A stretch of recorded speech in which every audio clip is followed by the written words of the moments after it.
Hey there, introverts and deep thinkers. Welcome to Introverts Unmuted, the podcast where we prove that quiet doesn't mean invisible and deep thoughts deserve a mic.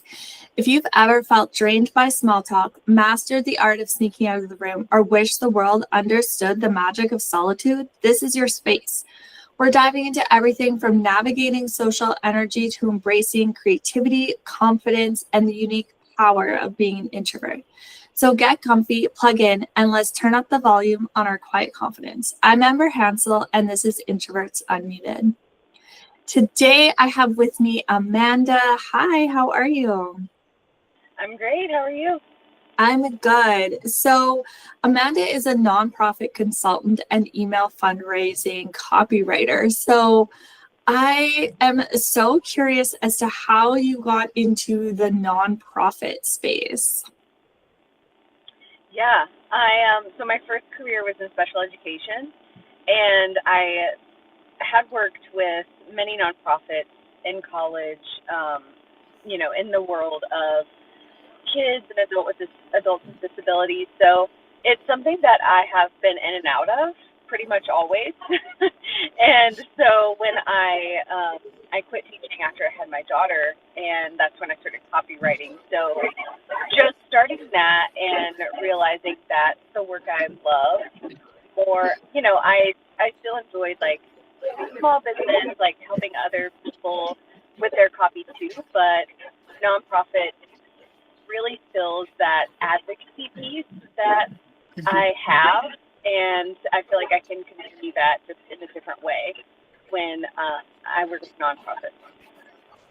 Yeah. Do you think that as an introvert, you have a special skill with nonprofits? I think I can tune into the more, I guess I would say, intrinsic motivations that people have to donate or partner with nonprofits. It's more emotive writing, I feel like. Definitely not in the realm of guilt tripping people into supporting some nonprofit, no ASPCA commercials. Like, not that style, but people want to, I truly believe most people want to make the world around them better. So I feel like I can speak to that more because I also share that, and I also know that personally I work with nonprofits or donate to them because I want something that's lasting, something that goes beyond me. So I feel like I can speak to that really well. Yeah. So you use email marketing. So how do you find that email marketing and the nonprofit world go well together? They go well. Well, there's two parts to that. Email is a more direct form of communication for anyone. So the fact that nonprofits can communicate in emails, they can make it more personal. They can make it more segmented. They can filter who are their major donors, who are people who have only donated once. And, they can, with email, they can easily figure out who they want to talk to and when. Like they can filter those segments and have all the data there ready to go. You can't do that with social media, and it's sometimes hard to remember everything whenever you're in person, things like that. But then the problem with that is I feel like not enough nonprofits are using it for that. They might send a newsletter here and there, but especially with fundraising and individual donors skyrocketing over the past year, it's a missed opportunity for a lot of us. So the nonprofits who are using email to communicate, they're keeping that relationship consistent before they ever ask anybody for money. So that is really where I try to fill the gap. Is they might not know what to send. They might not have the time, the staff, small teams, things like that. So, that's where I try to fill in the gap of we should keep talking to people, keep talking to prospects, tell them what we do, share our impact, share where the donations are going, share the reports, things like that. Keeping the conversation consistent before you ask them for money, and then keep talking to them after they've given, right? So that piece is really keeping up the communications and building the relationship to make sure it lasts. Yeah, I agree that it's a process. Like, people want to be, recognize that they have done something and continue that relationship, and not that it's like a one and done thing. Because Right. people could continually give when they realize that they were recognized and that they feel valued. Right. Yeah. So they know, it's reinforcement, like, oh, I have given to someone and now I feel a more personal connection to them. And I know I've given to a nonprofit that I've supported for years, and they emailed me recently about a fundraiser. It was like, go to this location and X amount or X percent of sales tonight go to us. Well, then I was like, I got excited because I saw them in my inbox, but I'm like, I don't remember ever getting an email from them. And so I searched my inbox, and that's the only email I've ever gotten from them. And I've donated for years, and I was like, wow, I never realized that. And, missed opportunity. Yeah, and I think email can be such a missed opportunity when we're doing that. How do you suggest that people collect email addresses from the nonprofit? Is it when they do initially donate, or is there a way, in the online space, whatever, people have their lead magnets? Are nonprofits doing that same thing, or is it's a different process? It's a little bit different, but I wouldn't say by much. For nonprofits, they typically have more in-person events. I always recommend have a sign-in sheet. Have everybody put their name and email address, and you can even put a notice on that sign-in sheet that says hey, you give us your email, we're gonna keep in touch, and even have a yes or no box next to it if they want to. It takes a little bit of time to manually enter that, but right there, you have all these attendees. You can put them in a segment. You can personalize your communications with them. And then there are some nonprofits, again, depending on what they do, some will offer lead magnets or, toolkits and things like that to grow their email list. Annual reports or any kind of report that a nonprofit puts out, I always recommend, make sure you send it to your email list first. Make sure that the first place they can get it is your email list. On your website, but share it with your email list before you share it with anywhere else. And make that an incentive, because people who are engaged or want to see what you're doing, want to see where the money's going, they'll look at it and they'll read it. So those are the major areas I suggest for list growth. Yeah. So you market yourself, I'm assuming, primarily on LinkedIn, because I feel like that's where the nonprofits are going to most likely be. How do you find LinkedIn marketing as an introvert? I have more recently started enjoying it. I would say when I first started copywriting, I did not enjoy marketing myself at all.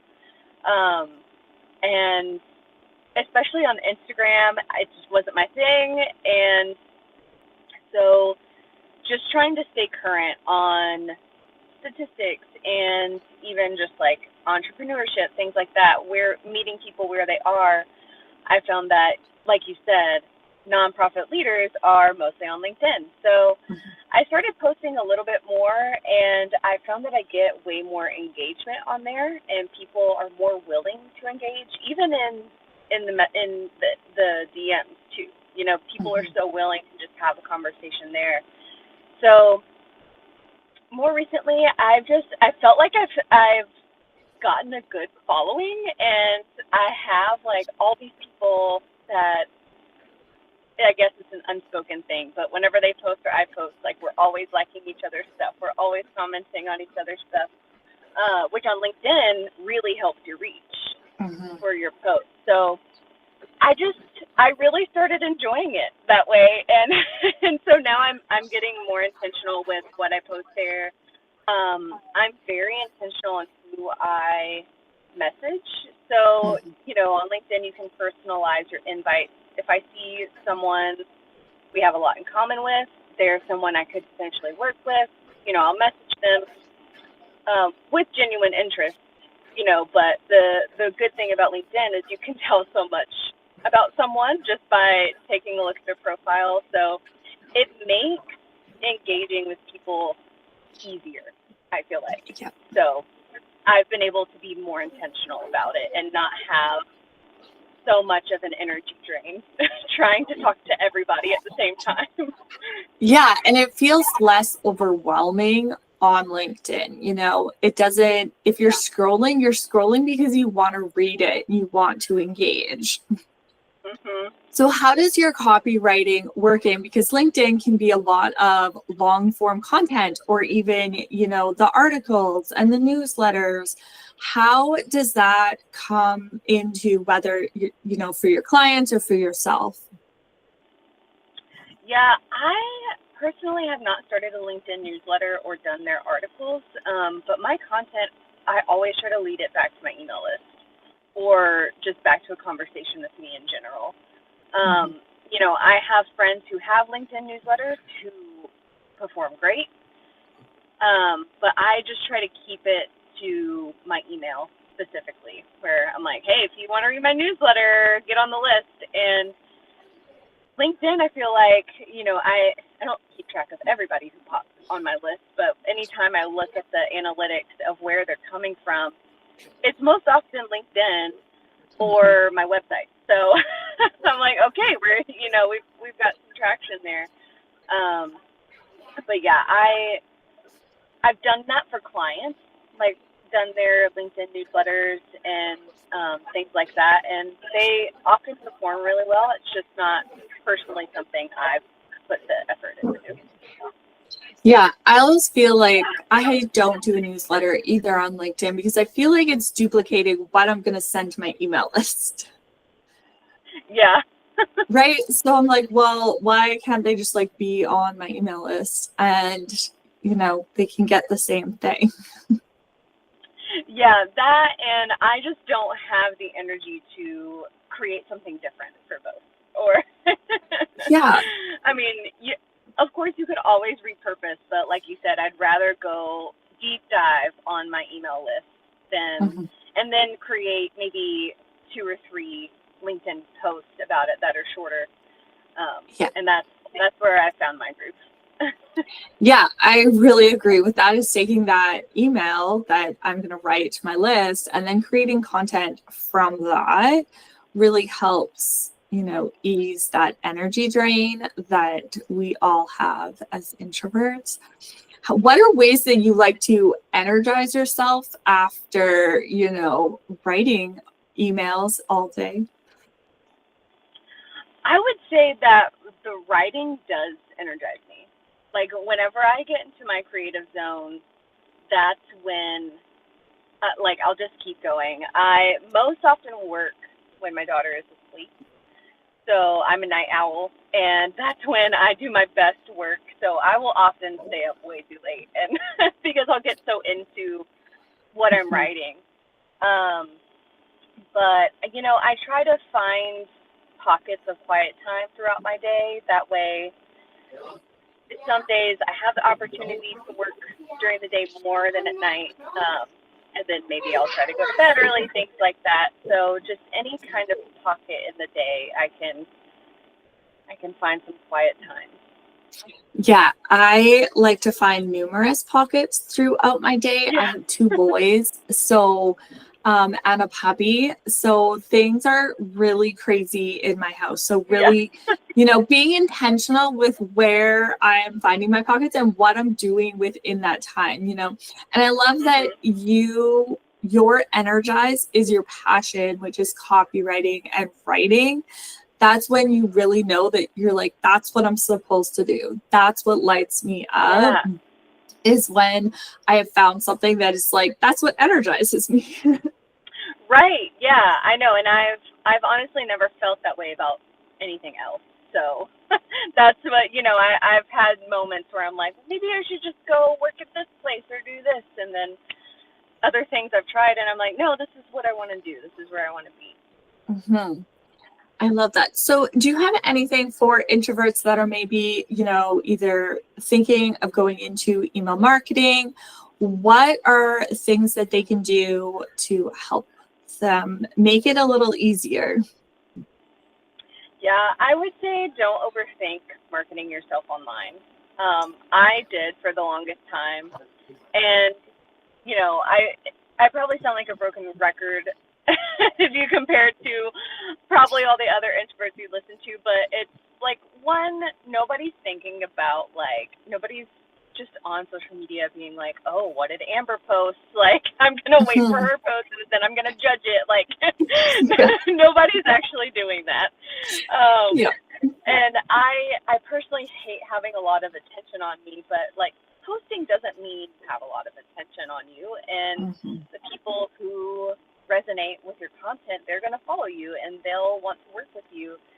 And so I wish I had stayed more consistent on LinkedIn way sooner than I started staying consistent on there, because I've already and I'll say maybe it's been about 8 months I've posted pretty consistently on there, and I've made so many incredible connections. Even if they're not clients, they are like people sending me clients or people bringing opportunities to me. So you never know who you're going to connect with. I've also more recently, let's see, I used to go to all the networking events I could possibly go to, but I've been more intentional about which ones I go to. So in June, I used Kit for email marketing. They previously Convert Kit, they've rebranded Kit, but they have a conference every June in Boise called Craft and Commerce. So I went for the first time this June, and normally these things really drain me, but knowing I had that coming up, I prepared myself for it. Like, okay, I'm going to be super social for these 3 days, and I'm going to talk to a lot of people. So I prepped myself for it. I was really intentional about it, and again, made incredible connections. It was such an amazing time. All the speakers were great. It was incredible. And then recently there was a local, I live in Nashville, so there was a local networking event I was invited to, and it was, the tagline on it was for purpose-driven entrepreneurs, and I was like, oh, cool, okay, that's me. And just going intentionally, instead of trying to hit all of the networking events I possibly could, waiting and finding something that really aligned with me, I was able to preserve more of my energy and make better connections while I was there. And that networking event was about 3 weeks ago. I've already had coffee with 2 people that I met from there, and we're already talking about one is she wants to start her own nonprofit. She already has her own business, but now she wants to go into a nonprofit. So we're having that conversation. Another one is referring to people to me. So, just being more intentional about where I put my energy instead of trying to do everything at once. Making really good connections can go a long way. Yeah, absolutely. And I love how you keep talking about being intentional. And I think that's so key as introverts, is when we can be intentional with what we are doing. And so then our energy stays where we need it, and preparing for an event. Okay, yes, I know I have an event coming up. Let's prepare. And then afterwards, I always find an aftercare routine of after an event. Okay, maybe I am not on any calls for the next day or so. What am I doing to re-energize after I have just socialized myself out? And like you said, choosing who you want to connect with. You don't have to talk to every single person. You just need to talk to a few people that can be really good connections.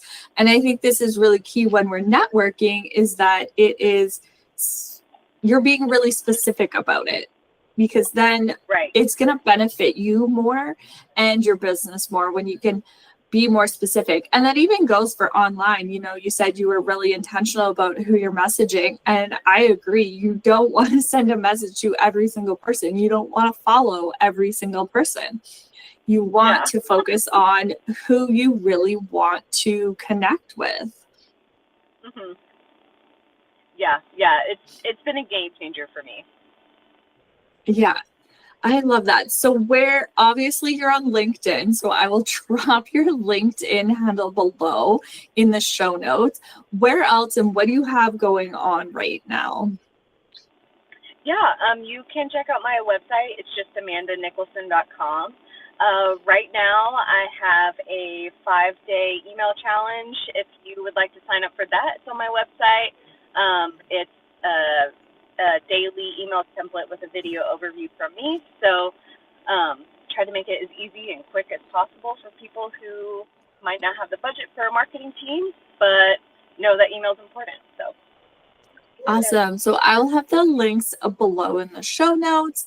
And so make sure that you go over to LinkedIn and chat with Amanda, or go over to her website and join her email list. I think I'm just going to head over and join that email list. So I hope that everyone has a great day. Thanks so much, Amber.